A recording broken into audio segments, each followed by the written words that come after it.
لوگوں کو اللہ تبارک و تعالیٰ پسند کرتے ہیں.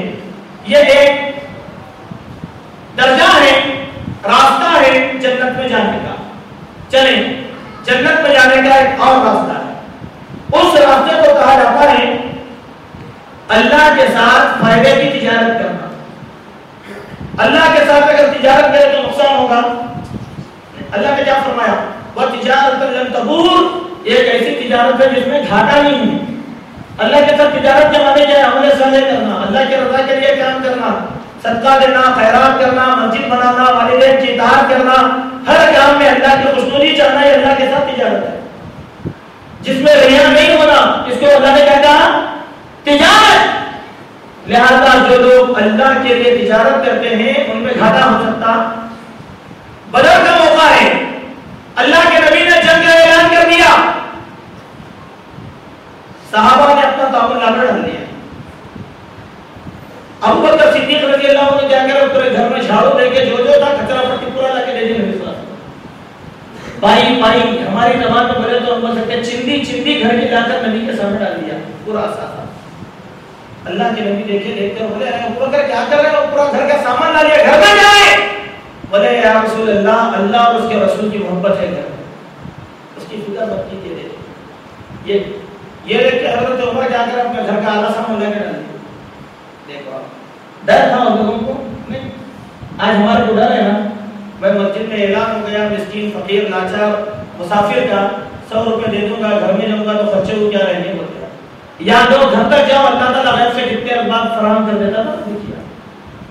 ایک صحابی تھے جن کا نام ابو عبید، حضرت ابو عبید یا حضرت عبید اللہ، ان کے بارے میں آتا ہے کہ اتنا فائدہ ہو گیا ان کے پاس، ایک دن گھبرا کے اپنی بیوی کے پاس آئے. تو بیوی بولی کیا ہے عبید، کیوں گھبرا رہے؟ بولے ارے میں بولے بڑا عجیب و غریب مسئلہ ہو گیا، اتنی دولت جمع ہو گئی، رکھنے کے واسطے جگہ نہیں ہے، کہیں یہ دولت فتنوں میں نہ ڈال دے، کیا کرو گے پھر؟ تو بیوی بولی کہ بھائی بڑا آسان کام ہے، تمہارے خاندان کے جتنے بھی لوگ ہیں غریب مسکین سب کو بلاؤ، بلا کے دولت تقسیم کر دو. بولے اچھا مشورہ ہے. پورے خاندان کے غریبوں کو مسکینوں کو جمع کیے، پوروں کو پیسے بانٹنا شروع کیے. ان کی بیوی آہستہ سے آ کے ان کے اکاؤنٹنٹ سے پوچھتی ہے کتنا تقسیم کرے. تو اس زمانے میں اکاؤنٹنٹ کہتا ہے کہ 4 لاکھ دینار اب تک بانٹ دیا ہوں میں. اللہ اکبر. یا ملٹی ملینر ہے، بلینر ہے، اخبار میں آتا فلاں سیاستدان صاحب 600,000 کروڑ کے مالک ہے. وہ کیسا بولتے وہ بھی نہیں معلوم ہے. پھر بھی ہرس ہے دولت کی. اللہ کے ساتھ تجارت کرو، اللہ تعالیٰ خوب دے گا. ایک دن اللہ کے نبی نے مدینے میں قحط پڑا تو اللہ کے نبی صلی اللہ علیہ وسلم نے جنت کی خوشخبری سنائی. اور اس دن پورا تاجر لوگ پریشان تھے، کسی کے بیچنے کو بھی مال نہیں ہے، خریدنے کو بھی مال نہیں ہے، کیا کرنا. 100 اونٹوں پر مال تجارت آیا حضرت عثمان رضی اللہ عنہ. دیکھو یہ بھی کیسی تجارت صحابہ کرتے تھے.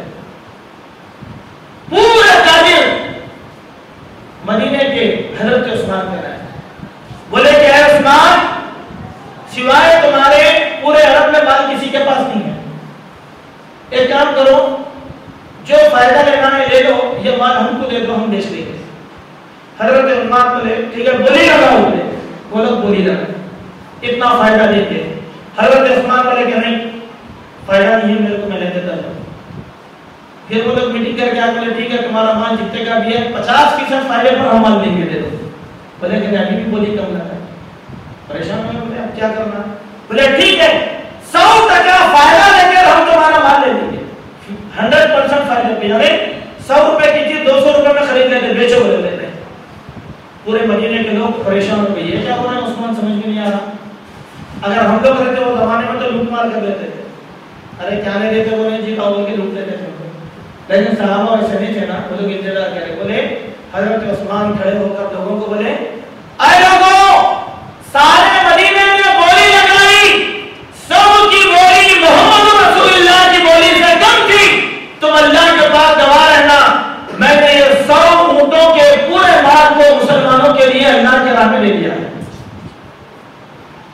اس کو بولتے ہیں تجارت کرنا اللہ کے ساتھ. اس کو کیا بولتے ہیں؟ اللہ کے ساتھ تجارت کرنا. اسی لیے اللہ کے نبی صلی اللہ علیہ وسلم جب صدقہ خیرات کی بولی لگاتے تو عثمان کو بڑھے تم بیٹھ جاؤ بھائی عثمان تم ہاتھ میں اٹھاؤ.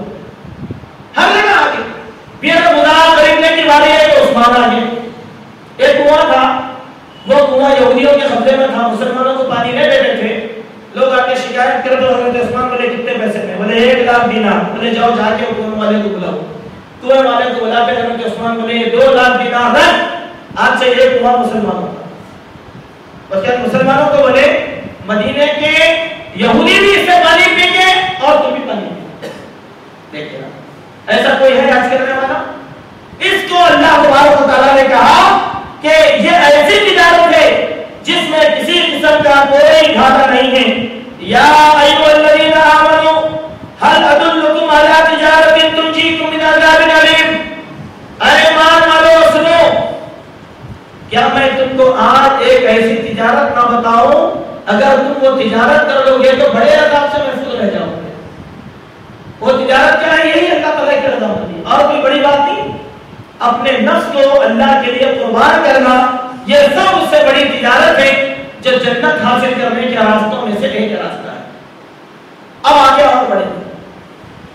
میں یہاں پر ایک بات آپ سے پوچھ لینا چاہتا ہوں کہ اگر آپ لوگ بیان سننے میں تھک گئے ہیں تو مجھ کو بول دیجئے کہ میں تھک گیا, بس کرو بولیا بس کرو. اگر آپ سننا چاہتے ہیں تو پھر آگے سنو اور 1 گھنٹہ چلے گا بیان کر سے. ٹھیک ہے, اب 1 گھنٹہ ہو چکا ہے, اب آپ کے اوپر ہے.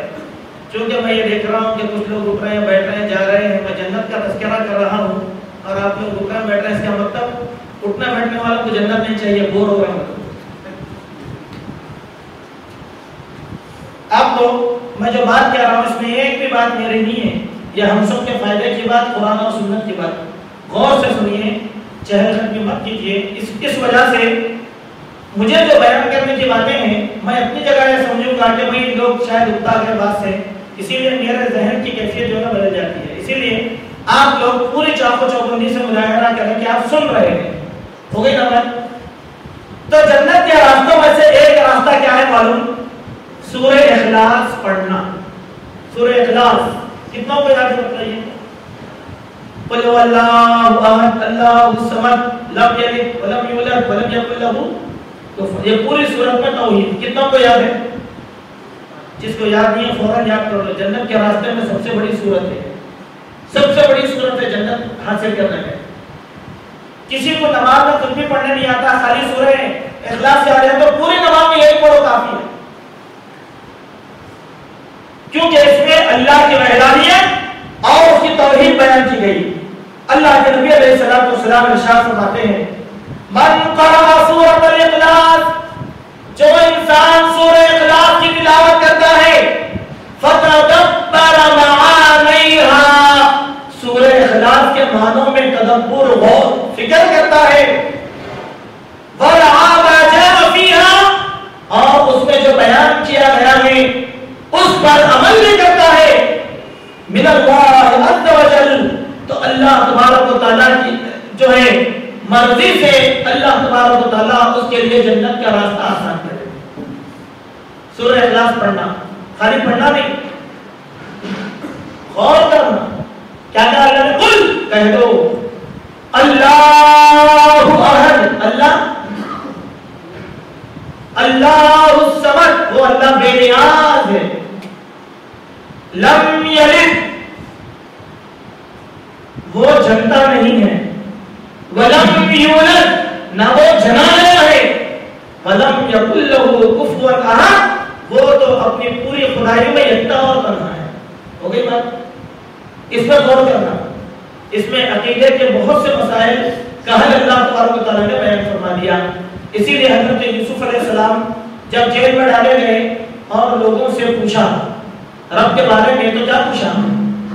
اے لوگوں سنو, ارباب متفرقون خیر ام اللہ الواحد القہار, جو معبود تم نے تلاش لیے ہیں وہ بہتر ہے یا ایک اللہ بزرگ و برتر جو قہار ہے وہ بہتر ہے؟ بتائیے آپ. اس زمانے میں معبود تھے نا, بہت سے معبود تھے. کتنے تھے بولیے آپ؟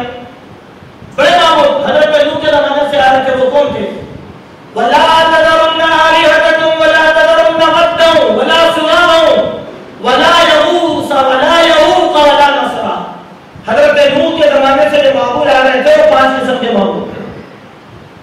5 قسم کے معبود یغوث یعوق نصر. اب یہ کیسے معبود تھے؟ ایک مرد کی شکل کا، ایک عورت کی شکل کا، ایک گھوڑے کی شکل کا، ایک گدھ کی شکل کا اور ایک شیر کی شکل کا. یہ معبود بنا کے لوگ اس کی پرستش کر رہے تھے. جب لوگ مکے میں آئے تو وہاں پر اللہ کوئیت کے معبود تھے. مکے میں کون سے معبود تھے؟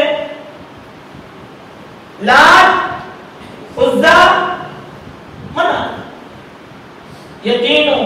اسی لیے کافر مکے کے کیا ہوتے تھے نبی کو؟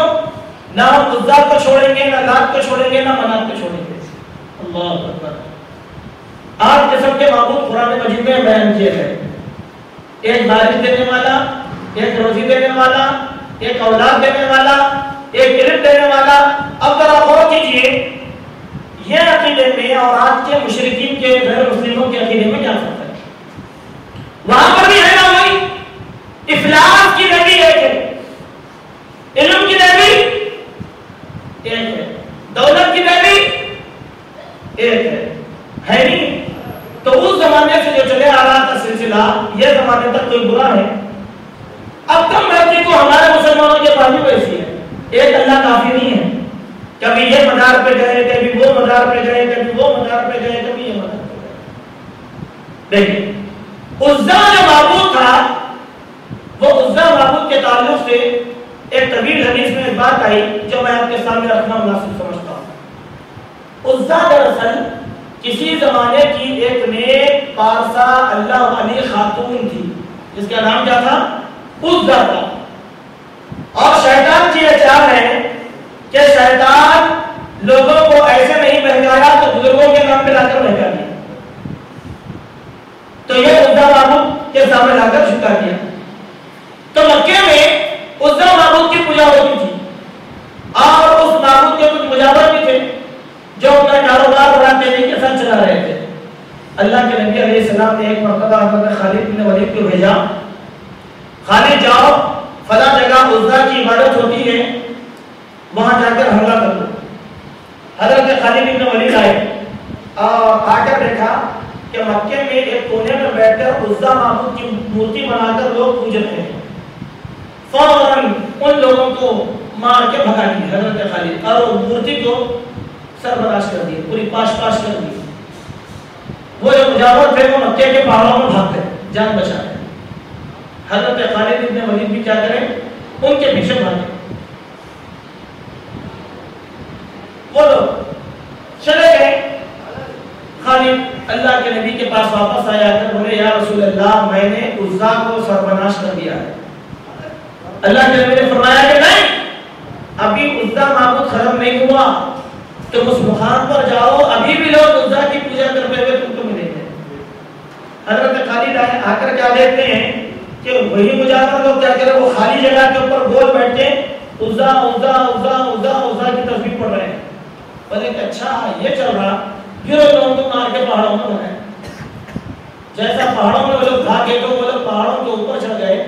حضرت خالد جو ہے ان کے پیچھے پیچھے لگ گئے تو کیا دیکھتے ہیں حضرت خالد کہ دور سے ایک بڑا پرندہ اڑ کر آ رہا ہے. دور سے ایک بڑا پرندہ اڑ کر آ رہا ہے. حضرت خالد نے سمجھا